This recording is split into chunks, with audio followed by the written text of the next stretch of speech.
जय हिंद साथियों। VTV India देख रहे सभी दर्शकों का बहुत बहुत स्वागत एवं आभार। मैं शिबू खान। इस वक्त हम मौजूद हैं प्राथमिक विद्यालय उमरा, जो कि उत्तर प्रदेश के फतेहपुर जनपद के विजयपुर शिक्षा क्षेत्र में आता है। वैसे तो यह विद्यालय अपने आप में बच्चों के लिए एक विशेषता से जाना जाता है। यहाँ का जो टीचिंग स्टाफ है, बच्चों को दिन रात मेहनत करते हुए बच्चों को इस लायक बना दिया, जो शहर के बच्चे आप आए दिन हमेशा टीवी में या सोशल मीडिया में देखते रहते हैं कि उनकी नॉलेज को लेकर। इसी कड़ी में वीटीवी इंडिया आज पहुंच चुका है ग्रामीण अंचल में, जहां पे ये आप देख पा रहे हैं कि छोटे छोटे बच्चे जो क्लास फिफ्थ, फोर्थ, थर्ड ऐसे करके प्राइमरी के बच्चे हैं, हम इनसे करेंगे संवाद।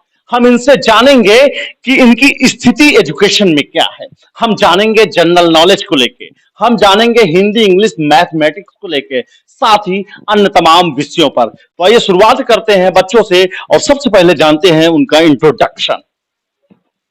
अपना नाम बताओ बेटा। श्रीमान जी, मेरा नाम करण कुमार है। कौन सी क्लास में पढ़ते हो आप? कक्षा 4। 4 में पढ़ते हो। पिताजी का नाम? श्रीमान जी, मेरे पिता का नाम बबलू कुमार है। आज 4 में हो आप, ये बताइए 10 आम थे, ठीक है, आपके हाथ में। अब 10 में से 4 आम आपकी बहन ने ले लिया, अब कितने आम बचे?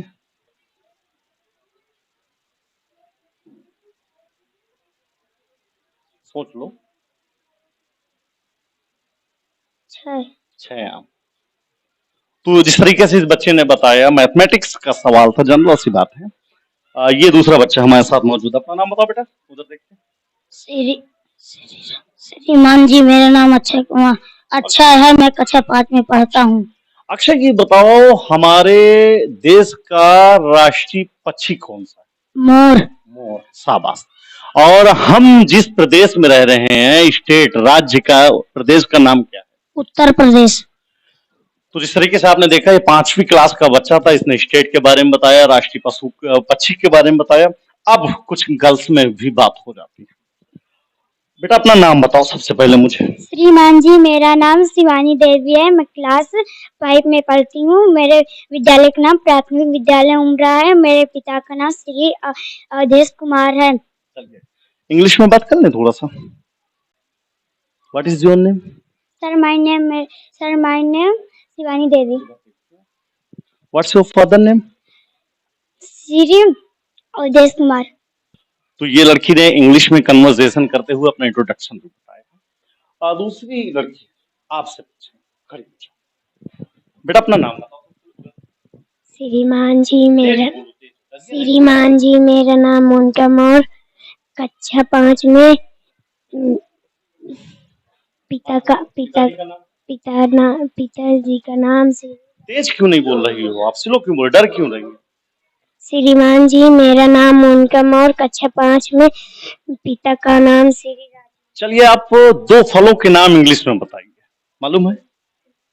APPLE एप्पल में सेब। B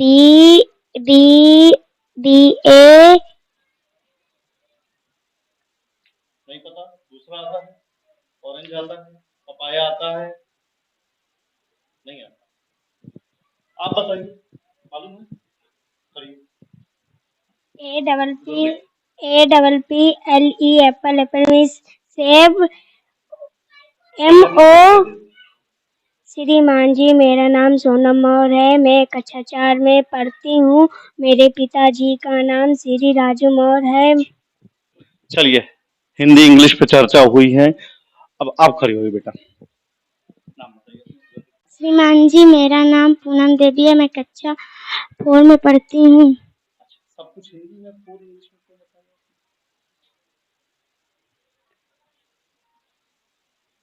तो 4 बोल सकती हैं। चलिए अच्छा, आप पोएम सुना दीजिए। पोएम आती है? हिंदी में आती है? सुना दीजिए। आलू कचालू बेटा कहाँ गए थे? बैगन की टोकरी में सो थे। बैगन ने लात मारा, रो रहे थे। मम्मी ने प्यार किया, हंस रहे थे। जबरदस्त परफॉर्मेंस है। इस बेटी से भी इंग्लिश में हम पोएम जानना चाहेंगे। खड़ी हो बेटा जी, पोएम सुनाइए।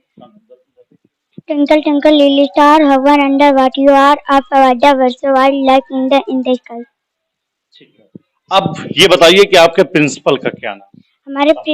हमारे प्रिंसिपल का नाम है श्री राजेश राजेश त्रिपाठी। अच्छा, आप किस जिले में रहती हैं? फतेहपुर। यहाँ की डीएम को जानती हैं आप? श्री श्रीमती अपूर्वा दुबे। और जैसा कि आप जानते हैं कि एक वातावरण सा होता है, खैर हर जगह की सिचुएशन दूसरी हो। ये बेहद ही बीहड़ इलाकों में से गांव में पढ़ने वाले ये बच्चे हैं। काबिले तारीफ है वो मास्टर जिन्होंने ऐसे बच्चों को ऐसे होनहार बनाया है और बनाने का प्रयास हो रहा है। तो कुछ हमारे यहाँ पे शिक्षकगण मौजूद है जिनकी ही देन है ये बच्चे आज इतने यहाँ पे स्थापित हो रहे हैं या स्टैंड हो रहे हैं। तो आइए सबसे पहले हम प्रिंसिपल से चर्चा करते हैं और जानते हैं कि कैसे एजुकेशन दिया जा रहा है, क्या है विद्यालय में एजुकेशन की जो पैथी अपनाई जा रही है, किस नीति पद्धति पे हो रही है, इसके विषय में। जी स्वागत। जी मैं राजेश त्रिपाठी, प्रधान अध्यापक प्राथमिक विद्यालय उमरा। विद्यालय में परिचर्चा का दौरान आपने देखा भी है, तो जो पढ़ाई का जो सिस्टम है कैसे क्या रूटीन मेंटेन होता है? सर पहले हम लोग बच्चों को चिन्हित करते हैं कि किस कैडर का बच्चा है, इसके बाद उसके लिए उपचारात्मक शिक्षा चलाते हैं और कक्षा उसकी भले 4-5 होती है लेकिन वो जिस स्तर का होता है उस स्तर पे 2 घंटे अलग से बैठाल के उसकी तैयारी की जाती है। जब बच्चा उस कक्षा लायक हो जाता है तब फिर कंटिन्यू उस कक्षा पे बैठता है, वरना 1-2 घंटे उसके लिए उपचारात्मक शिक्षा के लिए मैं और मेरे टीचर साथी जो कि बहुत मेहनत करते हैं समय देते हैं। वैसे देश में शिक्षा नीति जारी है और शिक्षा नीति में प्राथमिक विद्यालयों को यदि और बल मिले और सुविधाएं मिले तो निश्चित तौर पे कॉन्वेंट जैसे विद्यालयों को भी ये छात्र छात्राएं कंपटीशन दे सकते हैं। वैसे अधिकतम आप आईएएस आईपीएस और या जो भी सीनियरान अधिकारी हैं यदि उनका बैकग्राउंड उठा के देखें तो आपको मोस्टली यानी हाई परसेंटेज मात्रा में कहीं ना कहीं प्राइमरी विद्यालयों से ही पास आउट होकर आईएएस आईपीएस जैसे अफसर भी बनते हैं। लेकिन अभाव एक शब्द ऐसा है जो बहुत सारी स्पीड को ब्रेक कर देती है। यदि शासन सत्ता इन सब चीजों पर शिक्षा के बजट को ध्यान दे, शिक्षा की पद्धतियों पर ध्यान दे, शिक्षा को लेकर के तमाम से रोड मैप नए बनाए जाएं तो निश्चित तौर से ये बच्चे प्राइमरी से निकल के पुनः फिर से आईएएस आईपीएस बनने का मादा रखता है। शिक्षकों के साथ जब हमने चर्चा की है तमाम तरीके के अभाव समझ में आए हैं, जैसे कि विद्यालय में सफाई कर्मी का ना आना, यह अपने आप में एक बहुत बड़ा दोष है। हालांकि प्रधानमंत्री नरेंद्र मोदी जी ने स्वच्छ भारत मिशन अभियान के तहत खुद को साफ सफाई से पारंगत बनाने की बात कही थी, लेकिन विद्यालय में पहले से ही वर्कलोड जो अध्यापक को कहीं ना कहीं दूसरे काम में व्यस्त करता है, फिर पढ़ाई का बोझा, फिर आने जाने का बोझा। तो ऐसी तमाम चीज ऐसी बुराइयां हैं, अवदोष हैं, इनको जल्दी सुधारा जाए ताकि विद्यालयों में वातावरण अच्छा बने। जब वातावरण अच्छा बनेगा तो निश्चित तौर से एक नई पहचान मिलेगी। आज हम बात करें तो सरकारी विद्यालयों की जब चर्चा होती है तो कहीं ना कहीं उसे हे नजर से देखा जाता है, लेकिन यही सरकारी विद्यालय से होनहार बच्चे भी निकलते हैं। शासन सत्ता को चाहिए कि प्राइमरी विद्यालयों को नजरअंदाज ना करे, प्राइमरी विद्यालयों के लिए वैकल्पिक व्यवस्था और फंड की यानी बजट की हाई मात्रा में उपस्थिति दर्ज कराए ताकि विद्यालयों का वातावरण किसी कॉन्वेंट विद्यालय से कम ना हो। विद्यालयों में लाइट तो दी जाती है, संसाधन होते हैं, लेकिन लाइट कनेक्शन नहीं है। उमरा जहां पे हम मौजूद हैं, यहाँ के अध्यापकों से बात हुई है, पता चला समरसेबिल भी है, फैंस भी लगे हैं, लेकिन लाइट कनेक्शन नहीं मिला है। आखिरकार इसका दोषी कौन है? क्या विद्युत विभाग इसका दोषी नहीं है? क्या जिला प्रशासन इसका दोषी नहीं है? या तहसील प्रशासन दोषी नहीं है? बिल्कुल दोषी है और समय रहते हुए दोष को निराकरण करना चाहिए ताकि सुविधाओं से ही तमाम सुविधाएं बढ़ती हैं। जब सुविधाएं बढ़ेंगी तो बच्चों का डेवलप होना निश्चित तौर से। हमारे साथ अन्य अध्यापक भी मौजूद हैं, हम जानना चाहते जी अपना परिचय बताएं। सर मैं रंजीत कुमार, रंजीत जी आप क्या टीचिंग करते हैं, बच्चों को क्या पढ़ाते हैं? जी मैं मैथ विषय, हमारा प्री विषय मैथ शुरू से रहा जो है, ग्रेजुएशन भी मेरा मैथ से रहा जो है। मैथ और ज्यादातर बच्चों का हमारा यही प्रयास रहता है कि इनको जो है मैथ, इंग्लिश और ये मैथमेटिक्स पढ़ाते हैं क्योंकि मैथमेटिक्स हमेशा से ही डिफिकल्ट सब्जेक्ट रहा है। तो मैथमेटिक्स पढ़ाने के लिए क्या टेक्निक इस्तेमाल करते हैं ताकि छोटे बच्चे हैं? सबसे पहले हम इनको बच्चों को जो है गिनती पढ़ा के साथ साथ ये गणित की जो संक्रियाएं होती हैं, ये संक्रियाएं के बिना क्योंकि गणित में आगे कुछ संभव नहीं जो है, तो संक्रियाएं पढ़ाने के साथ साथ फिर आगे उनको भिन्न के सवाल हैं, लासा मासा, यानी सारे चीजें मतलब बताते हैं कोर्स संबंधित। तो ये थे अध्यापक जिन्होंने बताया सिस्टम कैसे पढ़ाई होती है। तो अब अध्यापिकाओं की भी चर्चा है, क्योंकि आधी आबादी जो है और बड़ा योगदान रहा है महिलाओं का। जी मैडम, सबसे पहले स्वागत है। सर मेरा नाम सीमा यादव है, मैं सहायक अध्यापक हूँ। सीमा, ये बताइए, क्योंकि आप मैरिड हैं, मुझे नहीं पता, पर लेकिन जैसे बच्चे होते हैं, अपने बच्चे होते हैं, भाई भतीजा भी होता है, अपना भी बेटे औलाद होते हैं, तो क्या उनमें और ये जो बच्चे होते हैं, कितना आप लोग फर्क समझते हैं? सर मैं तो कुछ फर्क नहीं समझती, मेरे ही बच्चे लगते हैं। सर मैं तो अपने जैसे इनको लगता है कि इतना ट्रेन कर दूं, चूंकि मैं पिछले बार जो सत्र गया उसमें कक्षा 5 की 2 लड़कियों को मैंने नवोदय विद्यालय के लिए ट्रेन किया। उनको अलग से 2 घंटे पढ़ाती थी, अलग से उनको एक्सरसाइज हल करवाती थी। उसके बाद उसका नाम भी आ गया था उसमें, ये विद्या ज्ञान में। उसके बाद वो सेकंड वाला जो मेन पेपर हुआ उसमें उसका सर पता नहीं आया नहीं, पार्टी वहां से आई नहीं। चलिए, एक छोटा सवाल है, इतना सब कुछ होने के बाद, ये सारी फैसिलिटीज होने के बाद, अच्छी मेहनत होने के बाद भी सरकारी अध्यापक अपने बच्चे क्यों नहीं प्राइमरी में भेजते? क्या ऐसी क्या खामियां हैं, कुछ बताएं। सर हम तो पढ़े प्राइमरी में ही, तो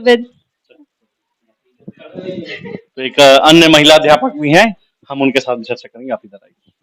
सर मेरा नाम सुनीता यादव है, मैं यही बालक पूर्वा से हूँ और जी शिक्षा मित्र पे हूँ।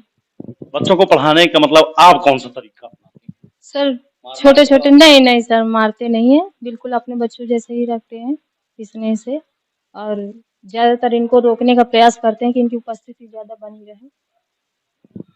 तो आपने देखा और सुना किस तरीके से अभिभावकों के साथ मिलके बच्चों को ट्रेन करने के प्रयास हमेशा जारी रहता है, लेकिन कहीं ना कहीं अभिभावकों का सहयोग न मिल पाना भी निश्चित तौर से इसमें एक खामियां दोष पैदा करती है। शिक्षा विभाग को चाहिए कि समस्याओं के समाधान पे ध्यान दे।